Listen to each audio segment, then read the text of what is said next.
Good morning, everybody. Happy Sunday. I'm meteorologist Robert Suhr, taking you through that June 1st forecast. Because we are now into the month of June, that means it's meteorological summer, which is different from astronomical summer. Meteorological seasons are based on the average temperature cycle of the planet, and June, July, and August are typically the warmest in the northern hemisphere, so that's why we are into summer. Astronomical summer and the astronomical seasons are based on the Earth's position in relation to the sun on its axis.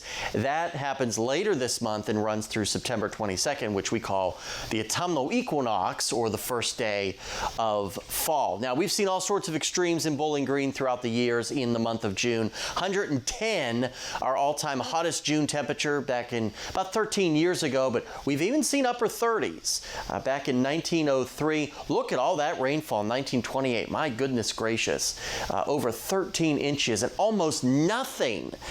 June of 1936, a little over a tenth of an inch of rain. Normally in June we get about 4.5 inches of rainfall. Now you look at the next several days, you want to take the kids to the community pool or maybe open up the backyard pool. Should be in great shape. Wednesday also I think is trending drier, so we also should be good through the daylight hours on Wednesday, but I think Thursday, that's the day where that rain chances really are looking the greatest. Now today there also is a very slight chance for some rainfall as well, but it's not going to be an all-day washout. We've got a boundary sort of stuck on top of us. As it slowly sags toward the south, we could see some activity bubble up along it with some isolated showers and a few thunderstorms through about sunset or so.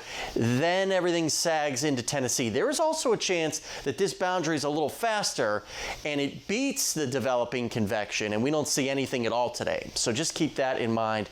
We'll be dry on Monday as well. Very small severe threat right near the Tennessee line, mainly wind and hail if we even see a weak severe thunderstorm. Right around 80 today with that risk for a stray shower or so, mainly between about 2 and 8 o'clock, I think would be that best chance. Down into the 50s and lower 60s tonight, and you look at the extended forecast, very nice stretch of weather next several days, but a real taste of summer here through the middle part of the week before several systems arrive and start to increase our rain chances.